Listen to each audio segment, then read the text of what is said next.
record on file number 25354FY, People versus Afeni, Muhammed.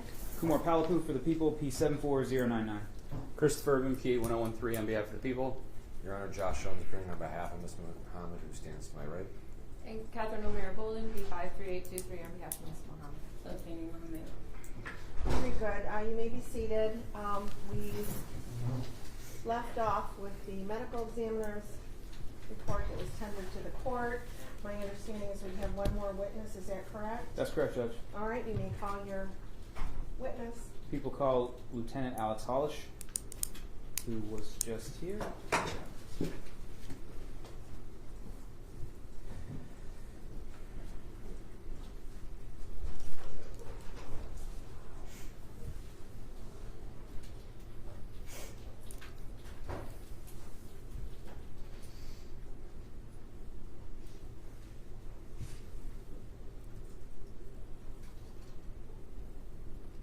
While we're waiting on that, Judge, as far as I see, the only people that are in the gallery and are people from the media, our victim advocate in the courtroom, myself and Mr. Urban, the public defender's office, and some camera from media.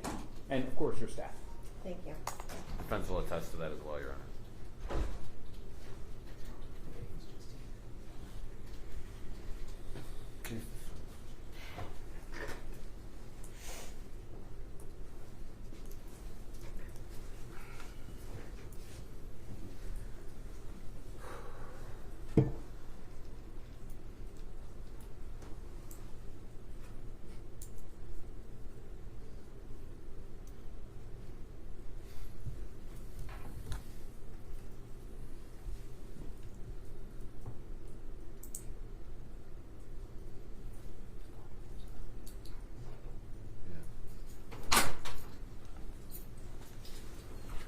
Good afternoon, Lieutenant. Please raise your right hand. Do you swear that the testimony that you are about to give is the truth, the whole truth, and nothing but the truth, so help you God? I do, Your Honor. Put your hand down. State your name for the record. Detective Lieutenant Alexander Hollish, Alexander Common, Hollish. Thank you. You may proceed. Thanks, Judge. Where do you work, sir? Eastpointe Police Department. How long do you work there? About 18 years now. And what's your current rank and duties?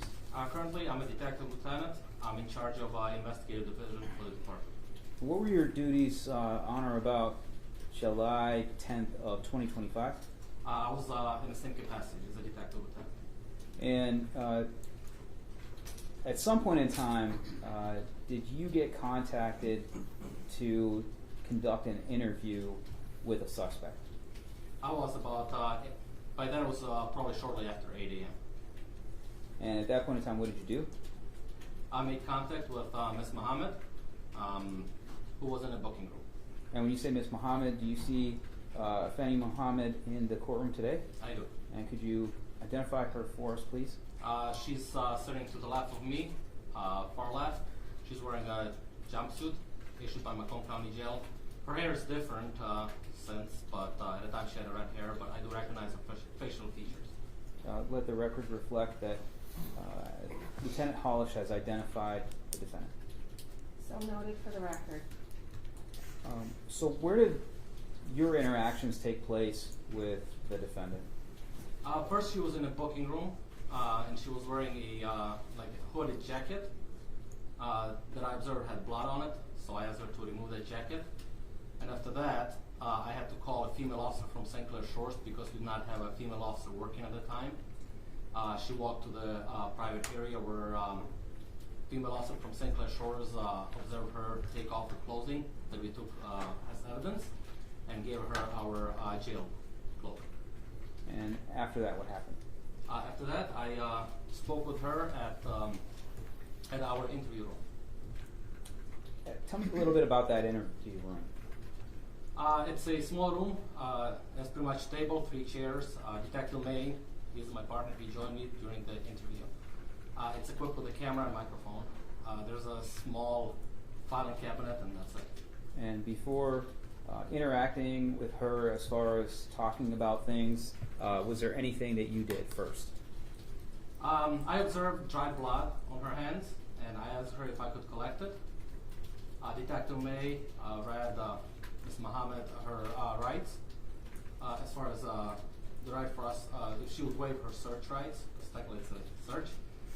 She agreed, she signed the form. I used the distilled water and the cotton swabs to collect dry blood from each of her hands. And as far as her rights that were given to her by Detective May, were you there at the time that occurred? I was. May I approach, Your Honor? You may. Sure. Yes. Interrogation. Approaching with people's proposed exhibit, I believe is 6. That's constitutional rights, sir. Yes. First, she was giving the form rights to search. Yes. That's what we talked about, not this right. Correct, but those, That's eventually Detective May did give constitutional rights to Afeni as well. But I'm talking about to collect the blood. It was a consent to search form. I understand. And as far as the form here, when did this take place? Right after I collected blood, the dry blood would appear to be dry blood. Detective May read Ms. Muhammad her constitutional rights directly from the form. She initialed next to each right. She signed the form. I see my signature on it, and I see Detective May's signature. I recognize his signature on it as well. Is it dated? Yeah. What's the date? 7/10/25. At this point, it's 8:56 a.m. Does that accurately reflect the document that, with the constitutional rights that she was given by you and Detective May, and which everyone signed? That's right. It's a copy of it, actually, but yes. Okay. And during this period of time, while she was being given her constitutional rights, are there things that you look to when you're giving rights to determine if someone is intoxicated? Well, we asked how far she went to school. She said she graduated high school. She stated she could read and write. She indicated she was not intoxicated. She was not on any drugs or alcohol. I asked her how much she got sleep the night before. She said at least 8 hours. She did indicate that she slept in her vehicle because she was currently homeless, but she said she'd been doing it for a while now, staying out of her car. So that was a conversation. Any concerns that you wouldn't be able to have a proper interview with her? She appeared lucid. I did not see any signs of intoxication or anything like that. So I believe she was okay to talk to me. Before I move to Exhibit 6, I just want to hand over things to Josh Jones in case he wants to voir dire on voluntariness. Not at this time, Your Honor. Okay. Then people move to admit Exhibit 6. Number 6 will be admitted. Thank you, Judge. Tell me a little bit more. After the rights are signed, what's the next step for you in that interview with Detective May? Usually we ask a question of what happened. I believe Detective May asked if she knew who Jennifer Harris was, and she stated she did. Was this a recorded interview? That's correct. Have you reviewed it prior to today? I did. And does it accurately reflect the interview that you had with the defendant on July 10th of this year? The video that I reviewed that was attached to evidence.com, yes, that's an interview. I assume that's what you're going to play, but for me to certify it, I would have to see it. Okay. One moment.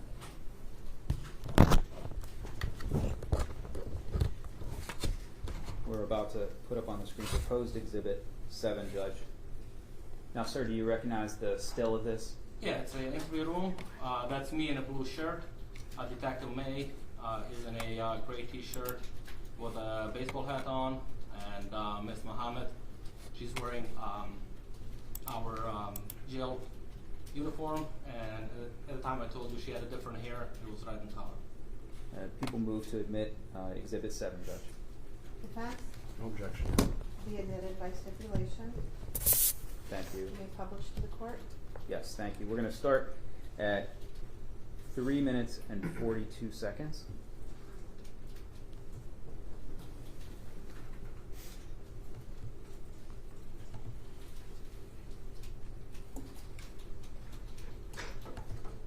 Is the volume up on the TV? I'm not sure. Yes, sir. One moment.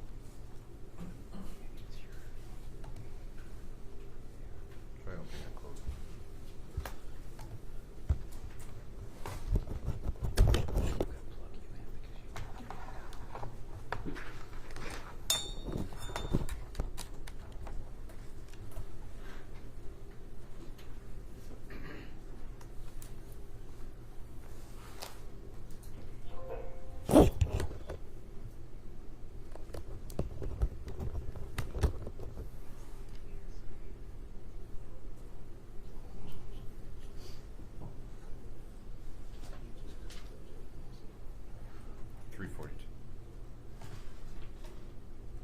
Nope. Just the audio. Okay, there's rights that you have. These protect you. They also protect myself and protect Hollish. This is called the Eastpointe Constitutional Rights Certificate of Notification. I am going to be reading your rights 1 through 5. Okay. And when I read these rights to you, I need you to verbally say, I'm going to ask you, do you understand your rights? I don't want you to do this. I don't want, no. Just say yes. Don't do this or don't do this. Just say yes or no. Okay. We'll get through this. I promise. Okay? Alright. Okay. Number 1. I have a right to remain silent, and that I do not have to answer any questions put to me or make any statements. You understand? Okay. Number 2. Any statement I make or anything I say can or will be used against me in a court of law. Understand? Okay. Number 3. I have a right to have an attorney, lawyer, present before I answer any questions or make any statements. Understand? Okay. Number 4. If I cannot afford an attorney, lawyer, one will be appointed for me by the court prior to any questions. Understand? Okay. Number 5. I can decide at any time to exercise my rights and not answer any questions or make any statements. Understand? Okay. So what I need you to do, I'm going to have you sign this, and then 1, 2, 3, 4, and 5, just put your initials.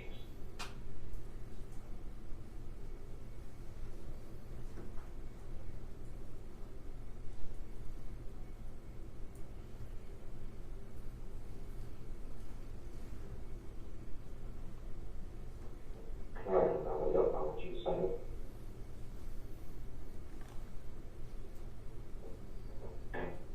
Okay.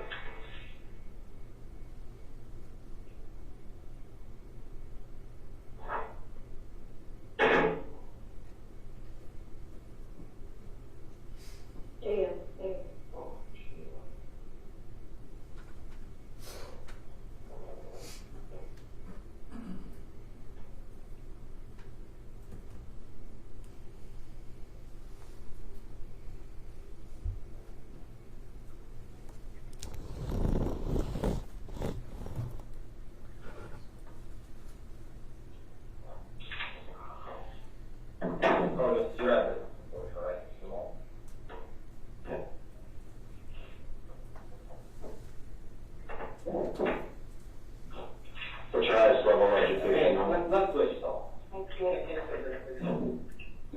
Where'd you go to high school at? Kaufman High School in Hamilton. So you have your high school diploma, right? Yeah, it was actually in my folded inside my desk where it was his phone. And I had it on my phone. Okay. So you know how to read, write, spell, all that. Smart girl, aren't you? Smart. What'd you know? A's. What's your favorite class? I like Italian because I like I can learn different language. You know a little Italian? Little. That's totally go. Okay. We're going to get down to business. As hard as it's going to be, it's going to make you better. Okay. Where do you work? I work in Boston. Was it located in Eastpointe? Have you drank anything today? No. Prescription medication or anything? Sleep last night? Yeah. How many hours? I sleep at like 8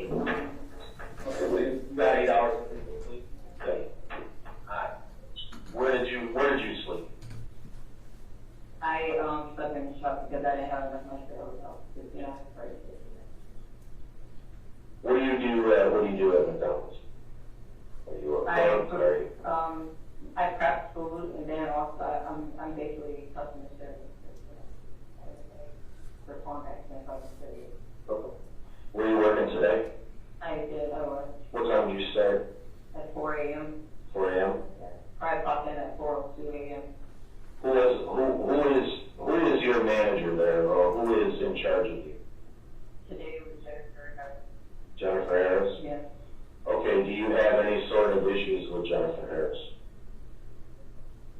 I had an issue with how I had to clock out 3 times in a row just because she was bullying me and there was no reason for me to have to, like, and she clocked me out without me knowing.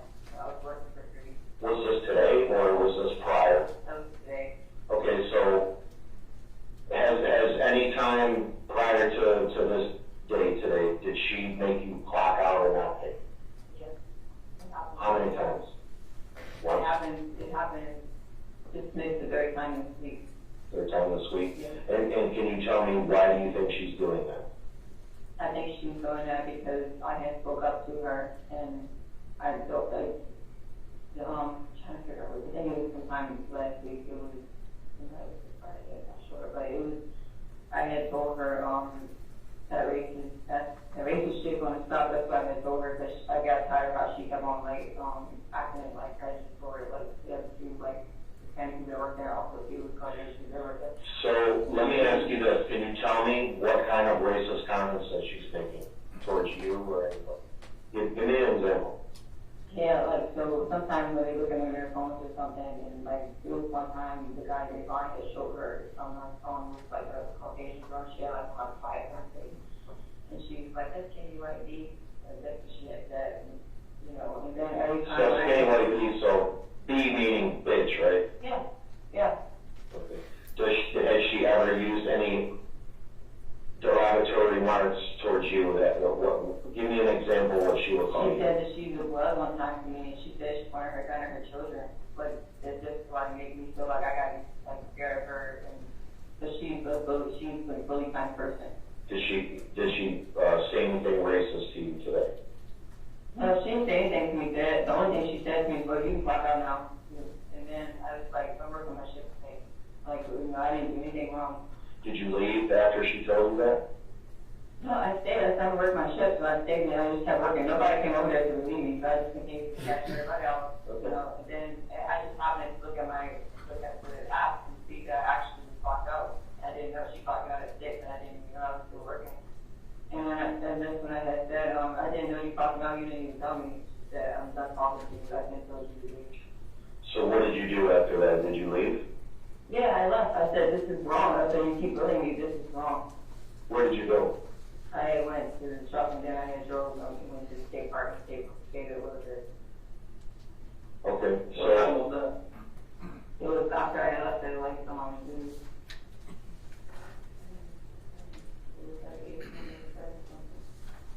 So how long you work for free is that?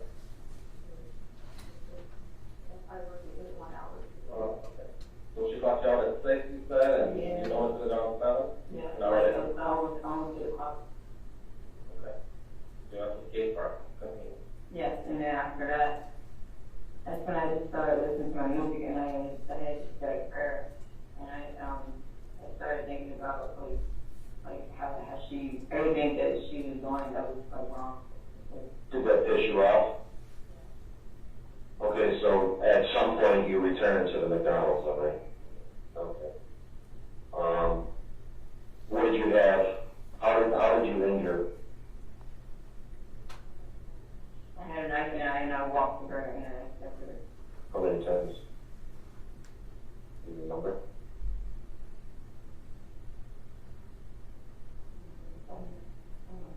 Where'd you stab her at? Like her neck area. Did you want to kill her?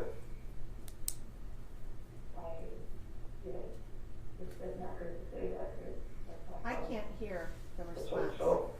Play that back, please. How many knives did you have?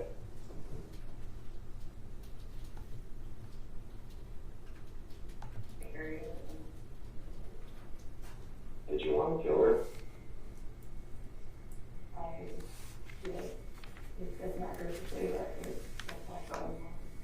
That's how you felt. How many knives did you have on you? Can you describe the knife that you stabbed her with? Well, explain what a French knife. It's a chef knife, like Is it long? Okay. Did you walk up behind her? Did you guys argue? And you just walked up to her? Show me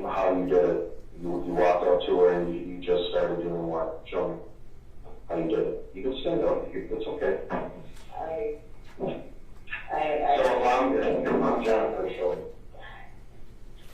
Okay, so I had her up in my shirt. What color? I had her up in my shirt. Shirt. Is that the one that you had on? And then so I'm Jennifer, and you have the knife in your hand. I need you to show me how you do that. Where did you do it like this? Show. It's okay. Like this. Did you start doing this? Yeah. Okay. Do it where on my body? It's okay. Don't worry. It's okay. And then she turned around and then she fell. Did you stab her on the stomach? Or just stab? I don't know. I might have. So, you mentioned somebody, you heard a gunshot. That's why I started doing, say, hey, ow! And then I hit up, and I actually got shot. And so I hit up, and I hit, I'm just like, I get behind like the prayer rack, and then I'm hanging out the side door, and then I was back and out, come around the building. And he had gun pointing, he said, turn around. And then I was like, I said, she's looking, here, turn around. And then just turn around. So the blood on your hand, it was. It came from the jacket when I took it off. You think it's her blood? Yeah, I believe it was because I didn't get shot. Right. Where did you get the knife? Was it? I had brought it from Walmart. I had another cake I was going to bring here, but I'm here to throw it. When did you buy it? I brought it when I brought the cake yesterday. Oh, Yeah. and you bought the knife at Walmart? Walmart. Has this lady, has she been bullying you for a while, or is this was just a 1 or 2 or 3 times? She's been bullying for a while. Does she do that to other employees? She has been bullying. It was one of the girls she recently stopped messing with. Because now I guess I turned out to be what she wanted to bully, but she has been bullying for a very long time. She played her little gangster music, and there she don't like how I play classical music. She does dance for me. Because I'm not like her, and she's always saying comments like, I know we all supposed to look out for each other, saying can't cover her, and that she would say things for like other coworkers, and then the day before yesterday, she was talking about me to one of the other coworkers. She was like, she's pissing me off because it was sometimes customers hold me up at the window, and it like take a long time, and they hold the time up, and then they start like yelling at me. But it's like sometimes I can't rush the customer, like if they're looking for their money. So. Well, just so that I could get like an idea of where your headspace was when you were stabbing her. Well, how did that make you feel? I can be honest. Yes. Even if it sounds wrong. Yes. Okay, I felt that it spoke to him because I felt like she had like people under oppression. It wasn't her who was free. She was going to be in there. So that's how I felt when I was seeing it. And I told him if that's what I'm supposed to get, and that's what and if somebody want to take me down, then I would do my best to fight in this situation. What about now? Do you feel remorse or relief? So like you said, like Do you feel bad about it, like remorseful that you did it, or you feel I don't relieved? feel like I feel relieved that you did it. I feel better. Feel better? Yeah, but I'm not a cold person. That's why I sound crazy to understand that. I'm being honest. So you feel like the weight of the I world. feel like she was drugged to people, and she kept talking about her gun she had, and she. Have you ever seen a gun there? Did she ever pull it out and point it at anybody, or say, hey, come here, check out my piece, or piece me? No. It's just what you thought in your head at the time, right? Because of the way that she talks, like she's gangster. You know what I'm saying? On blood, on this, and blood, mean gang number, right? Yeah. What car is the handle on that? Do you know where it's at now, tonight? So you left it behind the store? Did you, after the shot was fired, what did you do? Besides, raising your hand? Did you No, I had a duck when I heard it. It hit the rack and then duck, and then I kind of caught on the floor, and I ran out to the other side of the door. And then I went kind of ran to the shop. And then what? And that's when the guy had walked out with the light green yellow shirt on. It's like a neon shirt. What kind of truck do you have? It's a 1500 Silverado 2021. Your truck? But it's Wayne's truck, Wayne Fisher. Like we share the truck. Like we're trying, he's 60, he just turned 61. Because basically we were living together. Is that on, is that on? So, yeah, we were gonna go together because, you know, it was like a lot of things to take care of. So he stopped, working with our papa, but he's like they fired him to somebody else to do.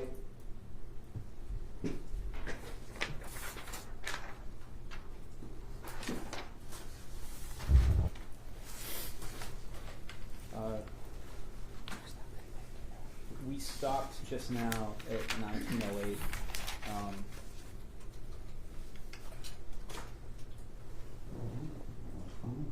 And Detective, to the best of your ability, that was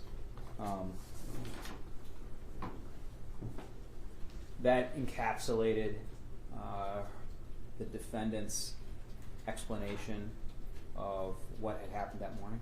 That's correct. After the interview, what happened right after that? I let her make a phone call to let her family know where she was, and lodge her in a cell.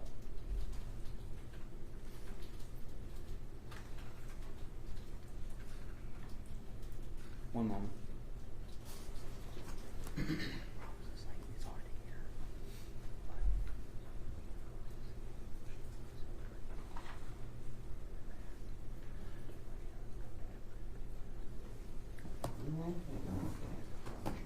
Can we approach sidebar just briefly? Certainly.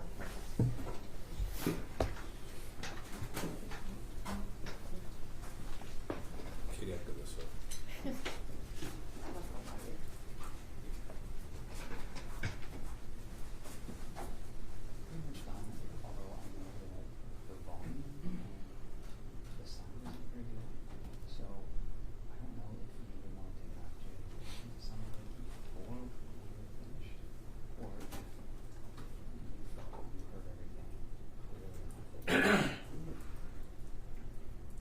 There was some of it that was garbled, but for the most part I picked up. But I'm going to take some time when it's concluded to review, so Okay. do you have it on the phone now? Yeah. Okay. But, no, if we get done, Where's that? no, I want to get this done today if we can. If I need time, I'll let you know. Yeah, no, I was just asking, Jeff, sorry. No problem. Thanks, Jack.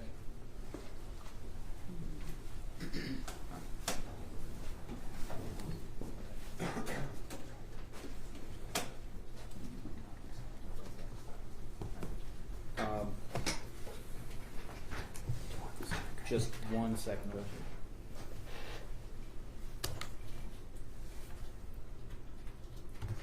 I have no further questions of this witness. Thank you. Cross-examination. Any? Just one moment, Judge.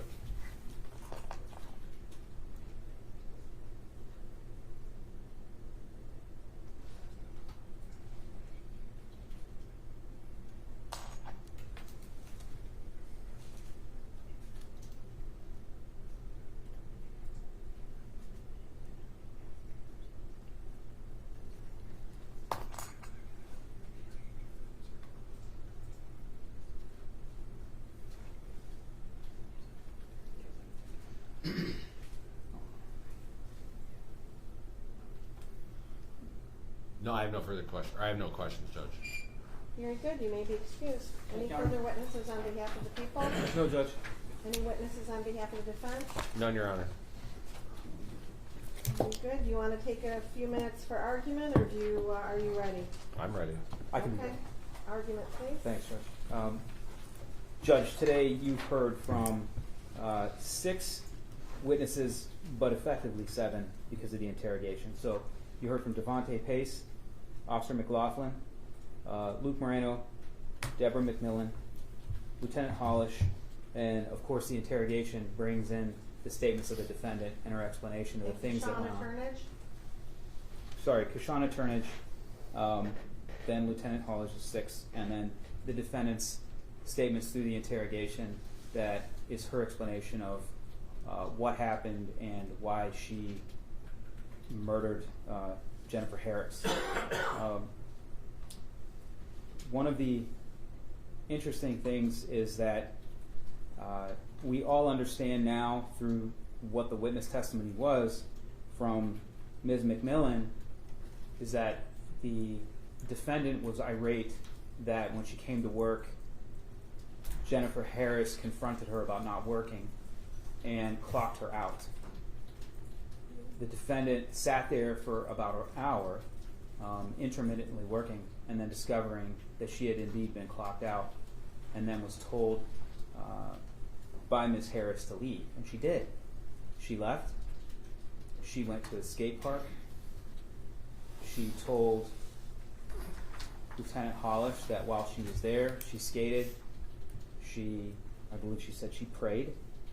And she thought about everything that happened and then everything that Jennifer Harris was doing wrong. And despite having that time to contemplate on everything, she went back in about an hour's time. And when she went back, she had a mask. She brought a knife that she said she bought from Walmart. And she walked through the back entrance where Mr. Moreno said that he looked over and saw the defendant walking up, masked. And she said very calmly, and he said she walked calmly, "Don't worry, I work here." She proceeds to walk through, and as Miss Harris is working, prepping the food, she sets upon her and begins to stab her. There was no argument. There was no talking. And as we saw from that video, the defendant stabbed Jennifer Harris around 13 times all over her body, but specifically in vital areas. She stabbed her in the neck, the chest, the scalp, and there are 23 individual sharp wounds that the medical examiner's office identified, some of which being 4 inches deep through her neck. All of those were aimed at areas where even one strike could kill a person. And when she was interviewed, she admitted that when she went in there to confront her, to kill her, that she intended to kill Jennifer Harris. And when she did this, it wasn't in a manic state. It wasn't some emotional outburst. She came in calmly to do all these things. She was prepared. So as far as what you've heard and what I've got to prove today with count 1 and count 2 is with premeditated murder, the law says that premeditation and deliberation may be inferred from the circumstances surrounding the killing. And there is 2 cases, Tilly 405, Mish 38 at 44, a 1979 case, and Jolly 442, Mish 458 at 466, and that's a 1993 case. So the premeditation and deliberation. Sorry, 442 Mish. 458 at 466. And that's a 1993 case. Thank you. As far as what we had without her, any of her statements, we still have her leaving, going to another location, and then coming back prepared. She has a mask. She's got a hidden knife. And she enters through a back entrance. And then immediately, when she is near Jennifer Harris, she begins to stab her. The reason that you know that she intended to commit murder and kill her that day is when you're watching the video, there's a time when Jennifer Harris collapses and she's on the ground, and the defendant doesn't stop. She's prepared to stab her while she's on the ground, and the only thing that stopped her is, thankfully, Devontae Pace pulled out his .45 and shot at her. And on the video, the minute that shot gets off and you can see the gun through the window, she throws the knife and tears through the exit. So it's clear that even though Jennifer Harris had collapsed on her back, bleeding, that the defendant intended to finish the job on the ground. But now we know from her own statements that that's what she always intended to do, and that she was prepared to do it.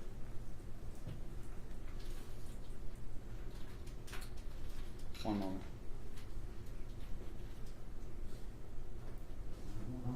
So as far as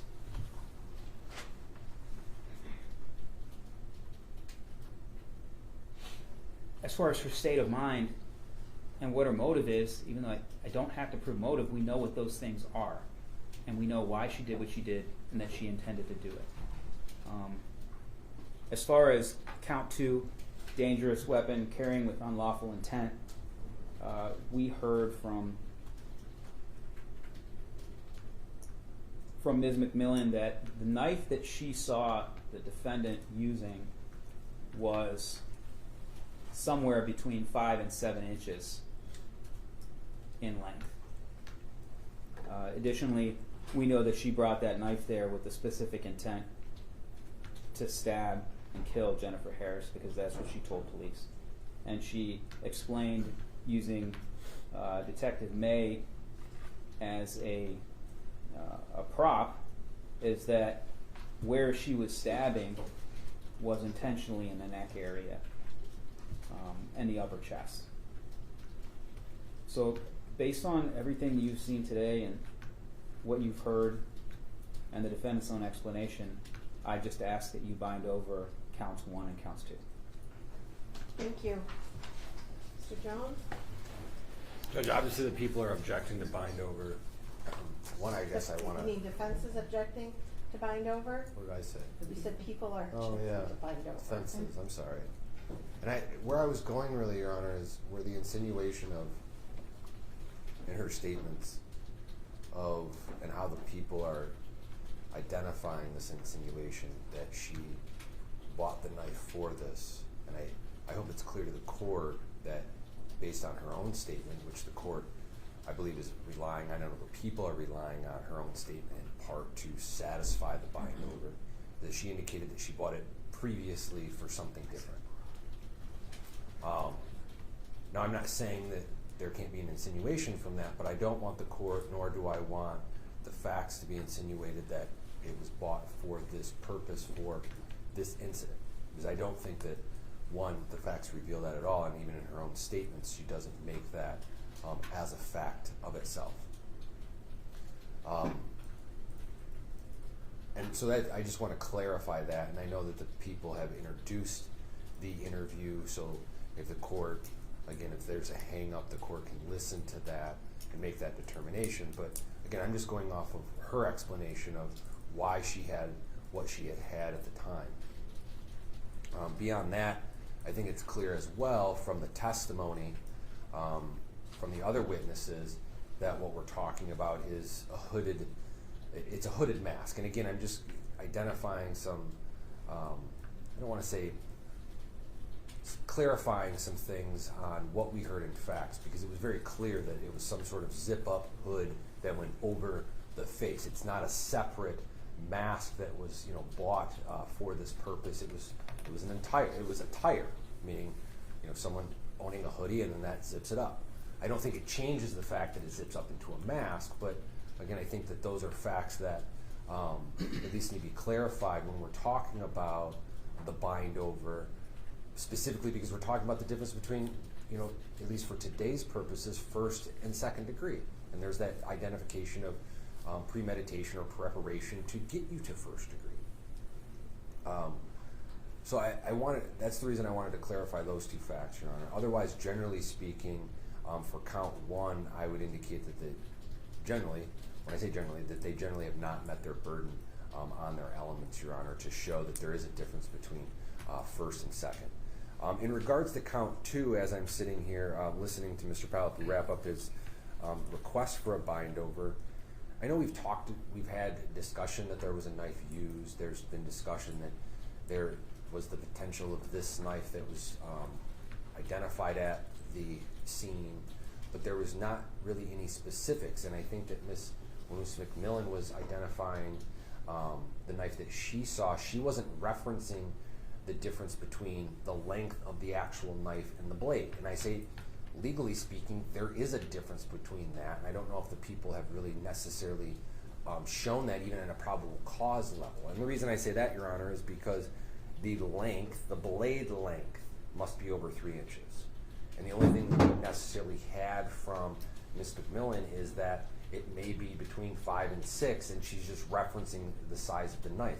Again, we don't have anything specific to the blade, which is really what the requirement is for count two. We have no officer that identified that they collected it. We have an officer that says, well, they should have collected it, or they did collect it, but he couldn't testify beyond that. He didn't testify who collected it, whether or not they had the knife, or even presented a photo of this being the knife in some sort of reference to what length we're dealing with. And so with count two, I think that they're lacking on that. I think we have some testimony there, but we don't have the specifics that we need, even at a probable cause standard, to identify that for that particular count. So in regards to my objection, Your Honor, again, I leave it to what I've already said about count one, and then with count two specifically, I think that they lacked on that proof. So I would ask for a dismissal on both, but more specifically on count two. Thank you. May I, Judge? You may. And I guess maybe I didn't enunciate whenever I was speaking, as I said, she brought the knife. I didn't say she bought the knife. I know that she said she bought the knife at Walmart because she had bought a cake at the same time, or she planned to bake a cake. So I said brought, I didn't say bought. I know that, or I never wanted to have anybody believe that I thought she bought that specifically for killing Miss Harris. I appreciate that. Additionally, as far as the testimony that we did have for the knife itself and the length of the knife, we have a witness saying that she saw the knife and that it was between in excess of 5 inches. As well, if you just look at the video, you can see the knife is a large butcher knife, not some small knife that would be below 3 inches in length.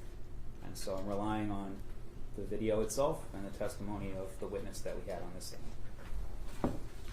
In Your Honor, I have a flash drive for you. If the court would like to review any of these, I can provide it to your court officer to provide to you for your review. Thank you. The court's going to take a recess to review my notes, and I will be back in due course with my ruling. Just so we have a time, Judge, like 15, 30 minutes? Mr. Jones, I don't know how long it's going to take me to go through my notes and my thoughts and the video, but as soon as I'm done, I'll be back out.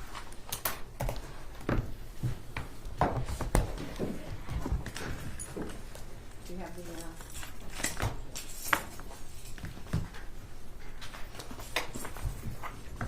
court is in recess.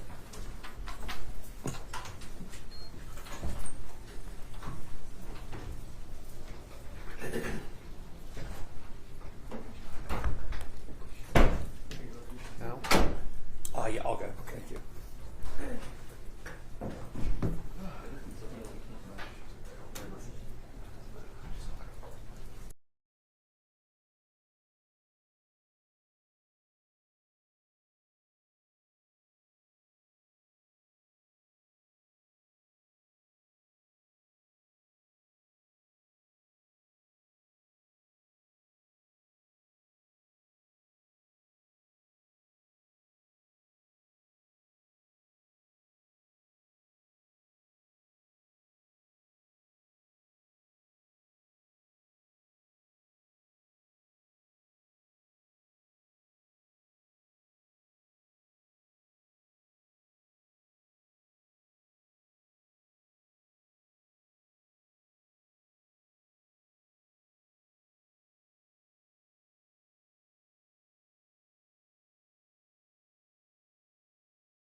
for the record, please. Kumar Palapu for the People P74099. Chris Bourbon on behalf of the people, PA 1013. Your Honor, Josh Jones on behalf of Ms. Muhammed, who stands to my right. And Catherine O'Meara Bolden, P53823, on behalf of Ms. Muhammad. Okay, thank you. You may be seated. The court has carefully considered the testimony of the 6 witnesses today, that being number 1, Devontae Pace, an eyewitness, witness number 2, Officer McLaughlin, witness number 3, Luke Marino, witness number 4, Deborah McMillan, manager at the McDonald's, witness number 5, Kashana Turnage, employee of the McDonald's, witness number 6, Detective Hollish, who took the statement of the defendant. At this stage, it's not for the court to determine guilt or innocence. This is a probable cause hearing, and the court must be satisfied that the prosecution has presented evidence by a probable cause standard as to both charges, count 1, first-degree premeditated murder, and count 2, carrying a dangerous weapon with unlawful intent. Probable cause is a very low evidentiary threshold under Michigan law. In viewing the evidence in the light most favorable to the prosecution, the court makes the following findings. Count 1, first-degree premeditated murder. The people presented testimony showing that the victim was found on the floor of the restaurant in a large pool of blood, suffering from what appeared to be multiple stab wounds. This clearly establishes that a homicide occurred by a criminal agency. The manager of the McDonald's, that being witness number 4, Deborah McMillan, testified that she heard a commotion, came around, found the victim on the floor bleeding. Regarding the intent and premeditation, the defendant stated in her own interview that she had left the location earlier. By her own testimony, she testified, or she stated to the police that she was told to leave and she didn't leave, and then became angry later because her boss had clocked her out. She indicated that she left, she went to the park, she prayed, and thought about how she had been wronged. She admitted that she possessed a long chef's knife, and when I talk about the chef's knife, Mr. Jones, you made argument that there was insufficient evidence with regard to the 3 inch, or being 3 inches or more on the blade. The court did review the interview by the police of the defendant and the graphic scene once again, and the knife in there clearly is over 3 inches. And the testimony of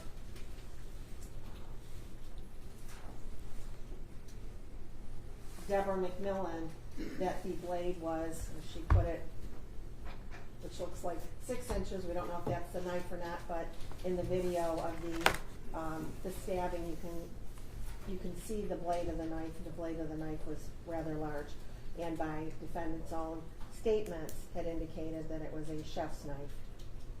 So, that being said, she admitted that she possessed this knife. She admitted that she wanted her dead. I think her statement to the police was, I felt like I wanted her dead. I'm not a cold person. Another thing that was interesting, or not interesting, that's a poor choice of words, corroborates the testimony of witness number 5, Kashana Turnage. In the interview at the police station, while the demonstration of how the stabbing occurred, you can see the defendant's fingernails, and it was blue and white as described by Kashana Turnage, I'm sorry. So the fact that she left, had time for cool reflection, and returned back to the location, and as witness number 3 testified, appeared to be casual and calm while she walked in.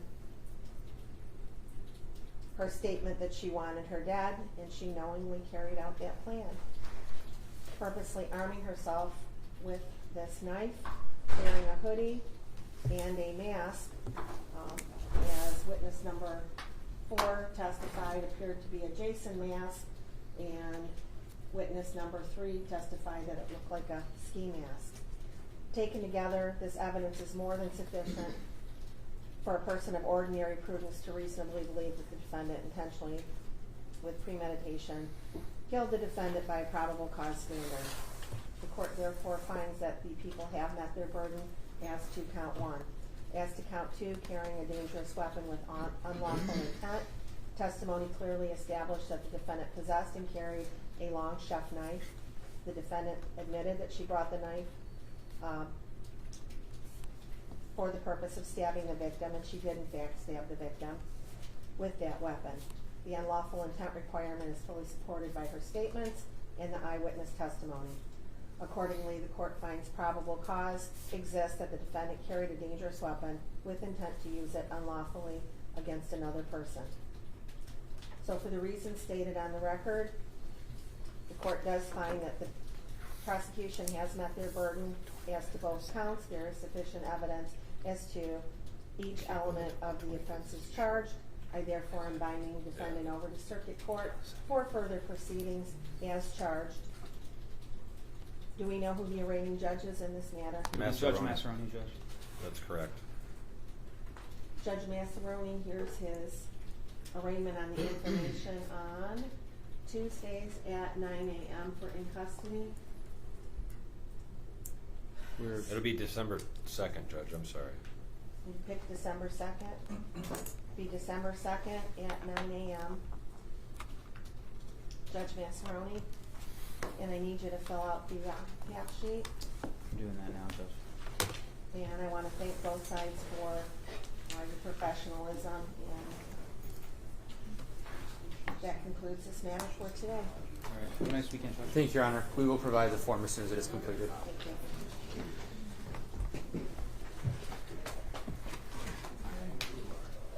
All right. See you next time. I'm going to return the medical examiner's report. Yeah.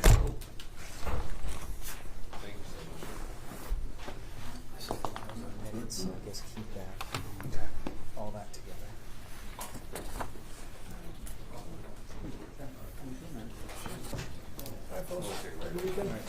As well. See you next time. Hopefully it's quiet. I shouldn't have said that. I shouldn't have said it.